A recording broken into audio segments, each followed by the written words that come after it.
TVU, Televisión de la Universidad de Concepción, presenta Medios UDEC.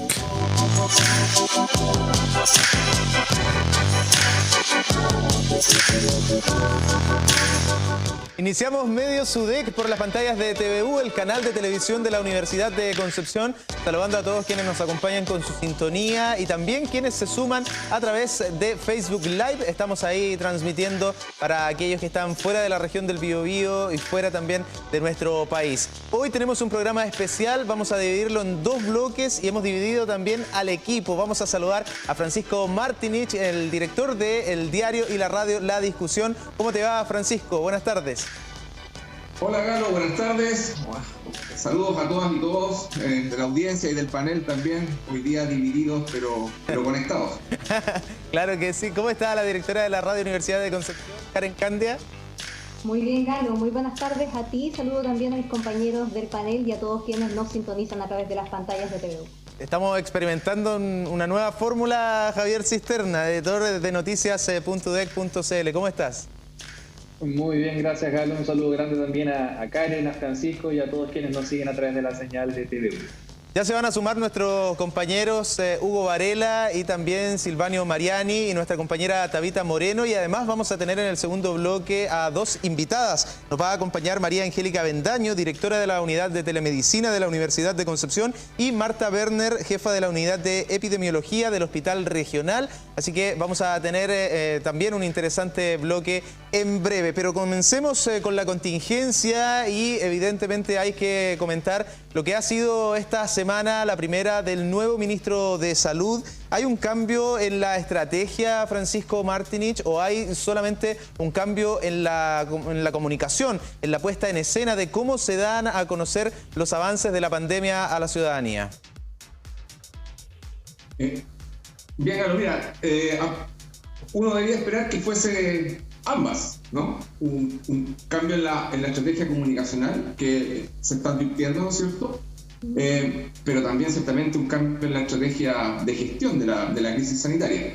Yo creo que para entender el ascenso del doctor París hay que observar también la caída del ex ministro Mañalich, las causas, ¿no es cierto? Errores comunicacionales, su tensión con el mundo científico, ¿no es cierto?, con los alcaldes, el ninguneo de la atención primaria, por así decirlo, en el diseño de la estrategia hace algunos meses, ¿no? Hoy ya eso ha cambiado, y en general decisiones un tanto erráticas y, bueno, y reitero, los errores comunicacionales. Entonces, parece que desde ahí se construye, ¿no es cierto?, un libreto que en comunicación estratégica ciertamente es muy necesario, sobre todo para la instalación de un nuevo liderazgo como el que se pretende hacer con el doctor Enrique París. Entonces no debería extrañar que lo que hemos visto, que son hoy día, por ejemplo, la pauta del ministro París fue ir a un consultorio, o sea, tener un contacto, ¿no es cierto?, y destacar el rol de la salud primaria en la estrategia de la pandemia, cosa que Mañalich jamás hizo. Por otra parte, vimos que también hace días atrás estuvo con la sociedad científica y destacó mucho, ¿no es cierto?, el vínculo que existe con ellas y el diálogo. Igualmente con los alcaldes. Y bueno, y tenemos, ¿no es cierto?, esta forma de presentar los antecedentes diarios a través de una mesa donde siempre van especialistas o autoridades que son representativas, por así decirlo, de estos distintos mundos que supuestamente deben integrarse para una respuesta sistémica de la emergencia sanitaria. ¿Qué te parece eso, Francisco? Disculpa, ¿es un cambio sustancial?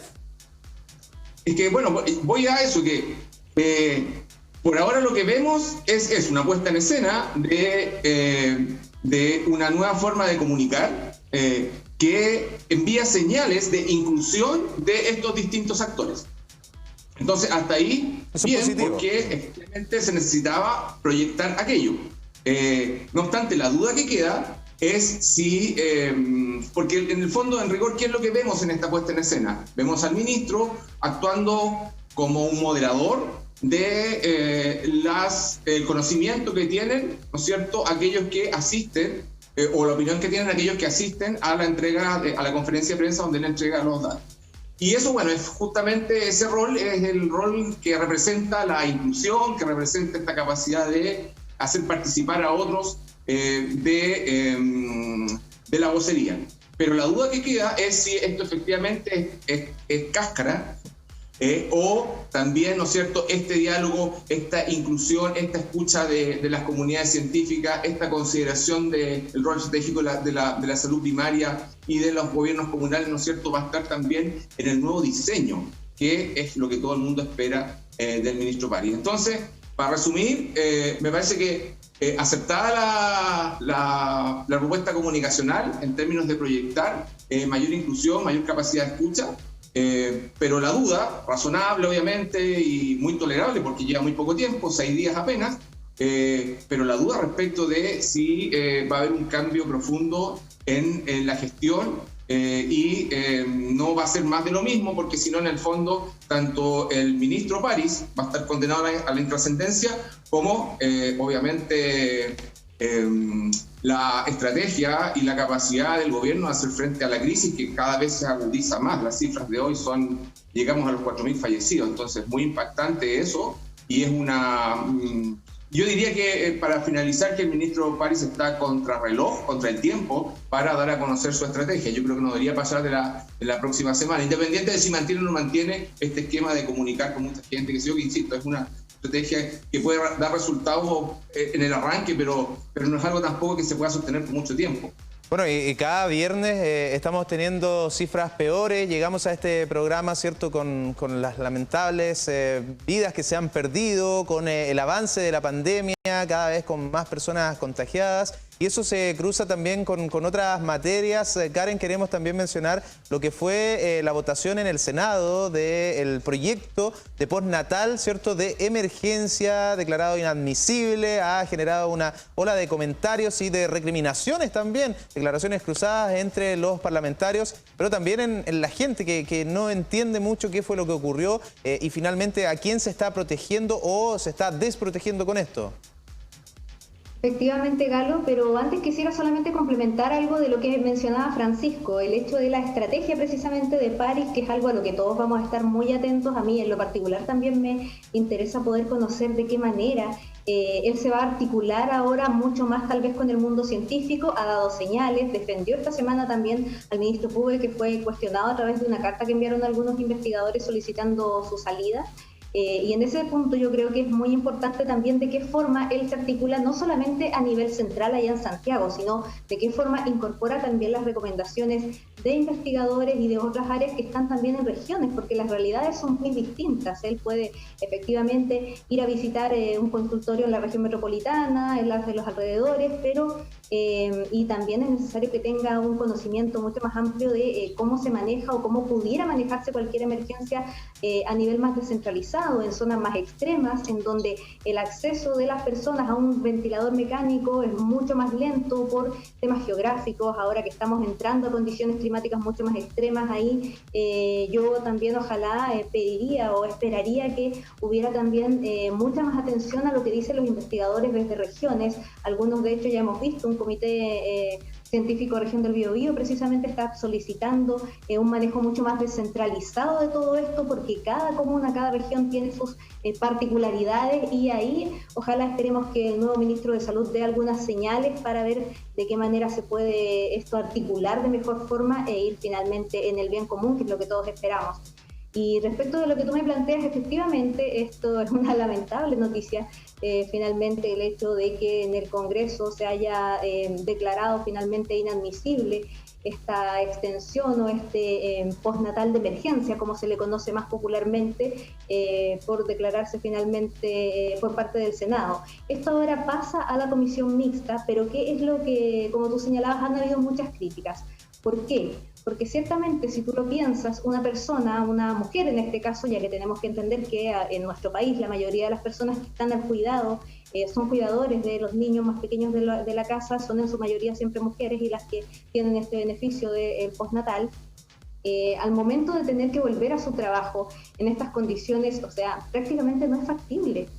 No puedes dejar al niño hoy día, no hay salas cunas, no hay espacios. Imagínate, por ejemplo, el caso de una madre soltera, si tiene que volver al trabajo, ¿cómo lo hace con ese niño? Si en el caso de que sabemos que el tema de tener que estar trabajando en su casa es un privilegio que tenemos algunos, no todos lo tienen, la mayoría, de hecho, en este país no puede estar en su casa realizando trabajo de manera remota. Así es que ciertamente no existen posibilidades y eso también es lo que llama la atención. El gobierno, por su parte, que no ha apoyado esta iniciativa por más que se le ha pedido desde diversas organizaciones, y ahí también hemos visto que los parlamentarios también están divididos. Ellos dicen que van a presentar una medida alternativa que finalmente, según se ha visto o se ha esbozado, es que se acojan esas personas a precisamente a la ley de protección del empleo, pero en el fondo esto termina castigando la maternidad porque tienes que acogerte finalmente a la ley de protección del empleo, no puedes mantener tus derechos, esto es un derecho el poder criar a tus hijos, entonces ciertamente también es un poco discriminatorio el hecho de que esa sea la única opción, porque ellos han dicho esperemos, evaluemos más opciones. Pero ¿cuánto tiempo más vamos a esperar? Las medidas las necesitamos ahora. Ahora son probablemente cientos las mujeres las que están finalizando su postnatal y tienen que volver a trabajar. Entonces, ese es el tema también que llama la atención, que se lamenta por todos quienes han precisamente hecho ver sus críticas a través de diversos medios a la decisión final. Vamos a ver ahora qué pasa en la comisión mixta, pero cualquiera sea la decisión, eso tiene que ir ahora. Necesitamos las soluciones ahora y no podemos seguir esperando más tramitación porque estamos viviendo ahora esta crisis sanitaria. Ahora, esto también lleva recursos fiscales, lleva también modificaciones en temas de seguridad social. Tampoco es tan simple. Yo entiendo el contexto y obviamente uno apelaría a aquello. Aquí el eslogan, por ejemplo, de los niños primero, siempre lo han sacado quienes están en contra de las determinaciones del gobierno. Hay quienes dicen se está cuidando la plata y no se está apoyando socialmente. ¿Cómo hacer que todo esté en un justo equilibrio? Ese es precisamente el gran problema. En este momento hay que tomar una decisión, o sea, ¿vamos a priorizar el tema económico o vamos a priorizar la salud? Porque efectivamente, querámoslo o no, es un riesgo. Estamos haciendo por una parte un llamado a que las personas se queden en sus casas, mantengan el distanciamiento físico, social, pero por otras partes, por otro lado, se está dando el mensaje de, bueno, si usted cumplió su postnatal, tiene que volver a trabajar. Y como ya decía, muchas tienen que hacerlo físicamente y eso además aumenta el riesgo de contagios, etcétera. Entonces, no solamente en este proyecto en particular, sino que muchas decisiones que se tienen que tomar dentro de este contexto de crisis sanitarias, vamos a tener que poner en una balanza qué priorizamos en este momento, el tema económico o la salud. Bueno, muchas de las decisiones, la gran mayoría, ¿cierto? Si no por decir todas las decisiones, las toma el presidente. Sabemos cómo funciona nuestro país, es ¿cierto? El régimen presidencial en el que estamos. Y es precisamente también la pregunta que surge, Javier. Esta semana conversaste con la presidenta del Colegio Médico en Chile. Coméntanos un poco de la mirada que tiene ella y también de esta distinción. ¿Quién toma las decisiones? ¿El presidente o más bien tiene que ver con un tema de salud y con la autoridad de esa área? Sí, Galo, me parece que esa es una pregunta súper válida. Tú lo mencionabas, en Chile nos regimos bajo un sistema presidencial o presidencialista, como algunos dicen, pero a eso yo también le sumaría el carácter particular del presidente Piñera, que es la excesiva concentración de las decisiones. Da la sensación de que tenemos un presidente, pero que también tenemos un ministro de salud en la figura del presidente, también tenemos un canciller, también tenemos un secretario general de gobierno, un ministro de Hacienda, porque finalmente el presidente Piñera es partícipe o artífice, o incluso es el encargado de los anuncios de todas las decisiones. O sea, si tú me preguntas hoy dónde está el liderazgo en el gabinete presidencial, yo no te lo sabría responder. Ya yo creo que se extravió el tiempo de los gobiernos anteriores donde uno veía ministros empoderados. O sea, incluso hoy los presidentes están cambiando su ministro de Hacienda, algo que no pasaba hace muchos años. Entonces, yo diría que al carácter presidencialista de nuestra organización política tenemos que sumarle un carácter excesivamente personalista del presidente Piñera. Y ahí también yo creo que chocamos con algo que hemos venido conversando últimamente. Si la pandemia en Chile es una cuestión de una resolución sanitaria científica o es una cuestión política. Y ahí yo quiero conectar también con lo que comentaba Francisco, el gran desafío del nuevo ministro París. Hay que recordar también que Jaime Mañalich era depositario o era de todo el gusto de esa derecha más dura que también es parte de este gobierno. ¿Quién sale a defender a Mañalich luego de su salida? Cubillos, Chadwick, Jacqueline Van Rieselberghe, ¿quiénes son ellos? Yo creo que también es bueno hacerse esa pregunta. No digo si son buenos o malos, si son de mi gusto o no, sino que son parte del corazón de este gobierno. ¿Dónde está el piso de Enrique París, el piso político real? Tal vez no lo tiene como tal, es un hombre que incluso en su momento fue cercano a la desconcertación de la nueva mayoría, porque también ansiaba una posición ministerial. Entonces está esa disyuntiva, está esa coyuntura entre cómo va a ser la relación del nuevo ministro con el presidente, de cómo va a ser la relación del nuevo ministro con el oficialismo y de cuánto margen de acción real va a tener. Dicho eso, yo creo que en la dimensión comunicacional el ministro París lo ha hecho objetivamente bien y mucho mejor que su antecesor. Ahora, en la medición, para decir lo anterior, digámoslo, era bastante baja. O sea, Jaime Mañalich objetivamente era una persona que no incluía en el diálogo, era un muro para la incorporación de nuevos actores. Lo primero que hace Enrique París es cambiar la entrega de los resultados. Al subsecretario Zúñiga lo llama como Arturo, por ejemplo. Hay una cuestión también de transmitir mayor cercanía. Ayer lo escuchaba en una entrevista en la noche, mayor cautela, muy a diferencia de lo que decía el ministro de Salud en su momento. Recordemos que queríamos volver a clase el 27 de abril. Por citar un ejemplo, o nos podíamos ir a tomar una cerveza, comer una empanada también hace un par de meses. Entonces, objetivamente, en lo comunicacional lo ha hecho bien París. ¿Qué es lo que sucede en la dimensión política y en la dimensión estratégica? Yo creo que es la gran pregunta. Y también tenemos que tener en cuenta que el ministro está en una luna de miel, lo que sucede con los nuevos ministros. ¿Cuánto dura esa luna de miel también? 1 o 2 semanas. En este contexto, yo creo que la luna de miel, 1 semana después de su nombramiento, ya se está acabando. La gente necesita ver resultados porque estamos contando muertos de 200 casos todos los días. Estamos contando contagios de 5.000, 6.000 casos todos los días. No hay red sanitaria que aguante, no solo la chilena. Entonces, ahí está el gran desafío. ¿Cómo separamos lo político? ¿Cómo se hace cargo de lo político y de lo estratégico? Y cómo hay un cambio estratégico, yo creo que también político. Ojo con el ministro París, es que invita precisamente a Isquia Siches a este balance de la mañana. ¿Cómo se le va, cómo lo sostiene eso? ¿O se le va de las manos quizás?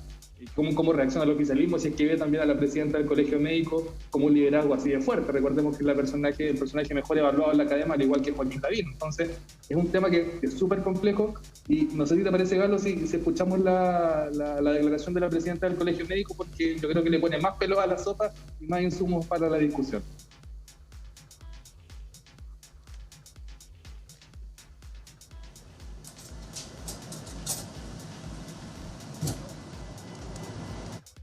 También creo que hoy día nos enfrentamos a un escenario en donde vamos a clarificar si la tosudez era parte de quien conducía la cartera del Ministerio de Salud o si es una acción más bien gubernamental. Y reitero, esperamos ver en los próximos días no solamente los gestos y reuniones, sino que también definiciones que nos den cuenta que empezamos a trabajar ya en una nueva era. Ahí estaba la palabra de la presidenta del Colegio Médico, lo dijo acá en TVU, lo dijo en el programa de La Región al Mundo con Javier Cisterna. Les quiero agradecer porque tal como lo planeamos ayer en nuestra estupenda pauta que tuvimos, estamos en el tiempo y tenemos a 2 grandes invitadas para el segundo bloque. Muchas gracias a Francisco Martínez, director del diario La Discusión y también de la radio La Discusión, Karen Candia, directora de Radio UDEC y Javier Cisterna, editor de Noticias UDEC. Que estén muy bien. Muchas gracias, chao, chao. Saludos. Chao, chao. Y nosotros nos vamos a separar brevemente. Ya se suman nuestros otros 3 compañeros y también 2 grandes invitadas para seguir analizando el avance de la pandemia en nuestra región del Biobío. Ya volvemos.